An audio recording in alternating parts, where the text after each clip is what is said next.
ना भगत की धुन लगी, बीज दिया जिंदा ने, सूखा खेत हरा हुआ, काकर बोई जाने। अपने आत्मा परमात्मा से जो अनहोनी होती है और हुई है, अब भी हो रही है, ये उन्हीं को होती है जो सत भक्ति करते हैं, परम संत की शरण में रहते हैं और सच्ची लगन से साधना करते हैं। और पूर्ण परमात्मा कबीर देव ही सबकी, जैसी कोई भक्ति साधना कर रहा है उसकी लाज वही रखता है। गीता जी अध्याय नंबर 15 के श्लोक नंबर 16-17 में बताया है कि क्षर पुरुष और अक्षर पुरुष ये दो प्रकार के प्रभु हैं, ये नाशवान हैं दोनों के दोनों, और इनके अक्षेत्र में, इनके राज लोक में जितने भी प्राणी हैं वो भी नाशवान हैं, जीव आत्मा सबकी अमर है। फिर 17वें श्लोक में बताया है 15वें अध्याय के गीता जी में कि उत्तम पुरुष तु अन्य परमात्मा इति उदाहरते, यह लोक तरम आविश्य विभर्ति अवय ईश्वर है। वो श्रेष्ठ परमात्मा वास्तव में भगवान जो है वो तो इन दोनों से और है, सरपुरुष और अक्षर पुरुष से, और वही तीनों लोकों में प्रवेश करके सबका धारण पोषण करता है, यानी उसी से सब कुछ होता है, वही सब कुछ है। जैसे पौधे को, पेड़ को जड़ से, मूल से आहार प्राप्त होता है, उसमें जो भी फिर आगे विकास हो रहा है वो आहार से ही हो रहा है। भाई इतना ही समझना काफ़ी है बुद्धिमान के लिए। तो कबीर परमेश्वर से ही सबको पावर शक्ति, जैसी कोई साधना किसी प्रकार की कर रहा है, उस परमेश्वर से ही उसका वो शक्ति मिल रही है और वो उसी प्रकार की प्रोग्रेस उसकी हो रही है। तो धन्ना भक्त ये किसान था, जाट जाति में था, राजस्थान के अंदर। ये बहुत ही श्रद्धालु भक्त था,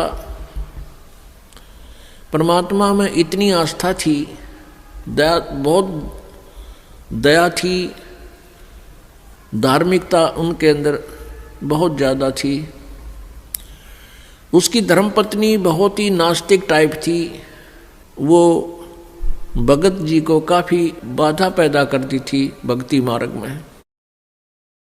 फिर भी भक्त अपनी श्रद्धा और स्वभाव से कभी विचलित नहीं होता था, क्योंकि राजस्थान के अंदर बहुत पहले की बातें हैं, 400 वर्ष पहले, तो वर्षा हो जाती थी तो अन्न होता था, ज्वार बाजरे बोआ करते थे, अन्यथा बहुत ही भूख मरी होती थी, गरीबी बहुत थी, निर्धनता बहुत थी। एक बार वर्षा हुई और धन्ना भगत की बीज बोने के लिए, ज्वार बोने के लिए चल पड़ा। रास्ते में 4 संत भगत आगे, और भगत को देख करके भगत प्रणाम करते हैं, गदगद होते हैं, बैल खड़े कर लिए, वो जो ऊंट था वो खड़ा कर लिया और हाथ जोड़ कर प्रणाम किया, नमस्कार हो संतों को, राम राम कही और कुशल मंगल पूछा भगत ने। तो उन भक्तों ने बताया कि कुशल काहे की है भगत, 4 दिन हो गए रोटी नहीं खा ली, 3-4 दिन हो गए कोई अन्न नहीं मिला, हम ऐसे तीर्थ यात्रा पर जा रहे हैं। अब धन्ना भगत जी ने सोचा 4 दिन हो गए रोटी नहीं खाई, ये मरेंगे, निढाल हो रहे हैं बिल्कुल। कहा ले ये ज्वार खा लो। ज्वार थी, बीज बोन गया था, वह ज्वार रखती भूखे मरे थे, मार गए गले, फटाफट खा गए सारी ने। अब भगत ने सोचा ज्वार तो खा ली भगतों ने, और बीज ना बोया तो पड़ोसी लोग जाके घर में बताएंगे, पड़ोसी किसान, कि आपके खेत में बीज क्यों नहीं बीजा तुमने, और फिर मेरी पत्नी है वो मेरा सिर खावेगी, लड़ाई करेगी।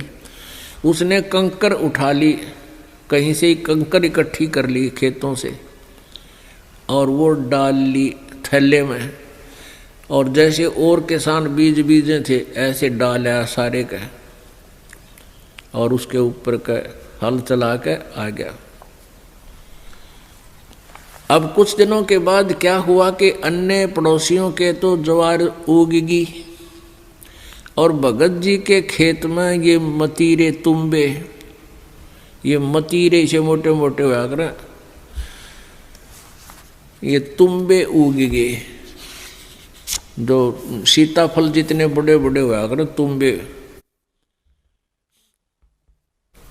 अब एक पड़ोसन ने जाके उसकी पत्नी से कहा, धन्ना भगत की पत्नी से, उससे पूछा कि तुमने ज्वार नहीं बीजी थी क्या?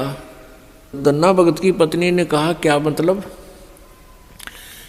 कि आपके खेत में तो वो तुम्बे मतीरे अपने आप उग गए हैं, वो तो आप उग गया करे, वहाँ बोने नहीं पड़ते राजस्थान के क्षेत्र में। कहने लगे आपने कुछ बीजे नहीं रखा, उसमें तो नरा कुबाड़ जाम गया, वो तुम्बे पैदा हो गए, नरे इतने पड़े हैं बिना गिनती के, इसे मोटे मोटे। अब उसने सोचा कि भगत मार गया डंडी दिखे। धन्ना भगत की पत्नी ने सोचा भगत जी कर गया गड़बड़ और इसने बीज भी किता दान में दिया होगा। अब उसने सोची एक बार खेत देख कर आऊं, पाछे मगज मारूंगी इसके लिए। अब वो खेत में अपने पति से कहने लगी कि खेत में जाके आऊं मैं, ज्वार देख कर आऊं। भगत जी बोलिया है कोनी। भगत जी को तो पता था वहां क्या मिलेगा, अपना चुप बैठा। और वो भगत धन्ना भगत जी अपने मित्रों के साथ उसी समय बातें करता था, भक्ति की चर्चा जब हुआ कि तक खेत खात में चली जाया करती। वह खेत में गई, उधर से अपने भक्तों के भगत आगे उड़े बैठे बैठे भगवान की चर्चा कर रहे हैं, आंखों में आंसू आ रहे हैं। और वह भगतनी आव है कति लाल पीड़ी हुई है, जान गया भगत आ गई या तो भाई करड़ाई। अब देखी जाएगी, जो होगा ही होना तो है ही। और वह कहकर एक मतीरा तोड़ जाई तुम्बा इतना बारा मोटा, सर पर धरी नो, अब इसका सर में मारूंगी।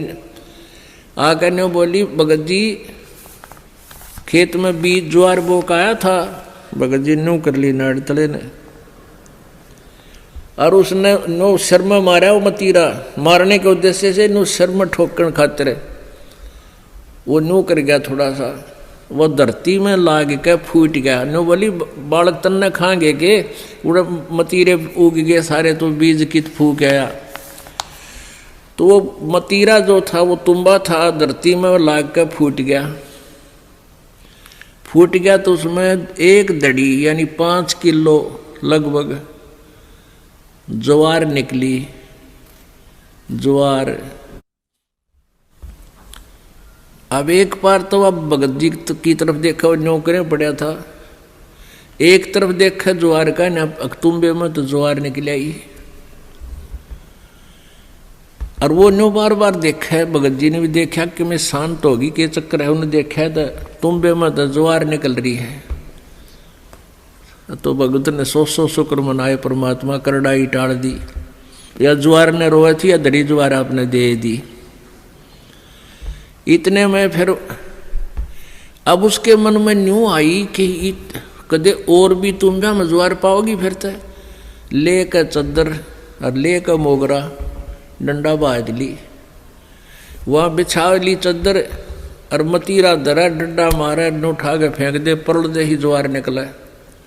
ढेर लग गया उस ज्वार का। और औरा कहते वही इतनी खड़ी थी सुक्की, और वर्षा हुई नहीं, उनकी खत्म होगी गांव वालों की। और भगत के उस खेत में तुम्बा में तो ज्वार निकला, दुनिया देखना हुए। युवा भगतनी एक गठड़ी और ठा के चाल पड़े। जब वह 3-4 गठड़ ले आई, 3-4 अपना जितनी उस खेत में होनी थी उगनी थी, यानी जिसमें निपज होनी थी उपज, उतनी ज्वार जब आ ली, भगत जी ने बोले वो और मत लाइए, अपनी आ चुकी है। और इसको बांट दे सारे गांव में, सबके बालक भूखे हैं। ने बोली क्यों, मैं सारी ले आऊँगी। वह ले आई ठाठा गए, फिर जो भी गिठड़ी लाए वहाँ तक था वह बोझ मरती, वहाँ खोल ला उसके वो बूमड़ा हो जाए, उसके फूल वो बन जाए छिलका, ज्वार ना रहे। वह एक दो गिठड़ी तो ले आई, फिर बैठ गई, अगियो अच्छा चाड़ा हुआ। तब धन्ना भक्त ने कहा भाई बाकी की ज्वार भगवान ने आप सबके लिए दी है और अपने हिसाब की ले जियो जिसने जितनी चाहिए और सबको बांट दे। तो परमात्मा कहते हैं ये मालिक ऐसे ही किया करता है तो हम सच्ची लगन लगावें। परसों एक बहन आई रेवाड़ी साइड की, वह 10-8-9 वर्ष से नाम ले रही थी। उसका पति नाम नहीं ले हुआ था, वो गुटी छुट्टी लावा था। फिर उसने ये वो तकलीफ होगी, कोई बीमार सिमार हो गया, उसने भी नाम ले लिया। वो नाम लेकर गए थे, वो अकेला वो ले गया था, वह पत्नी उसको दिलाकर नाम लेकर गई थी। वो पहले से लिए हुई थी नाम, उसकी पत्नी। वो ना माना करता पहले बिल्कुल भी, वो बीमार सिमार सा हो गया, फिर नाम ले लिया। उसके पति ने 1700 रुपये रखे थे, गरीब सा काम, बिल्कुल निर्धन से है। और 15 नोट थे 10-10 के 150 रुपये उन 1700 में। तो उसकी पत्नी को कुछ पैसों की आवश्यकता थी, भगत ने कहा कि वहाँ से उठा ले, 1700 रुपये रखे हैं। तो उसने देखा वो 1700 तो रखे थे, उसमें उसने थोड़े से चाहिए थे, 100-200 निकाल लूँ। तो उसमें देखा तो 1700 तक होना, वो जो 10-10 के नोट थे वो 1-1 हज़ार के बन गए। वो 15,000 रुपये तो वो 150 रुपया के हो गए, और बाकी वो जो 1700 का जोड़ अलग रह गया, 1450-1500 वह न्यारी। तो वह कहने लगी भगत ने, अकाइयत ने के दिखाऊं, क्या देख के कर दिया परमात्मा ने, हमारे गुरुदेव ने, कबीर परमेश्वर ने के कर दिया कि ये तो घने रुपये हो गए, 15,000 हो गए, ये तू 150 बताओ था तो 1500 है बोला। वो कहने लगा हमारे 15,000 तो मैंने देखे को नहीं है, कई साल हो गए, 15,000 कितना है गया, देख ले के हो गया यूँ। तो भगत ने कहा है कि तुम्हें घने दिन पहले की नाम ले रही है, गुरुजी ने के बारे में आप ही ज़्यादा जानते हो, मन तैयबा नाम लिया है, ये के कर दिया हमारे घर पे, यानी तू ही ज़्यादा जान सकती है आपके भगवान के बारे में। तो पुण्यात्मा हुआ बेबे, फिर यहाँ पैसे लेकर आई, पाठ करवाया। ने बोले जी ये वो नोट कति नए कति जानो ये गड्डी में काट के लाए, ऐसे 5 नोट उस बहन ने दिए यहाँ पर। तो पुण्यात्माओं पहले तो एक उदाहरण धन्ना भगत जी का आज तक गुणगान किया जाता है, और यहाँ परमेश्वर कबीर जी की कृपा से, उस परम पिता परम अक्षर ब्रह्म की रजा से, या गिनती नहीं इसे चमत्कारों की।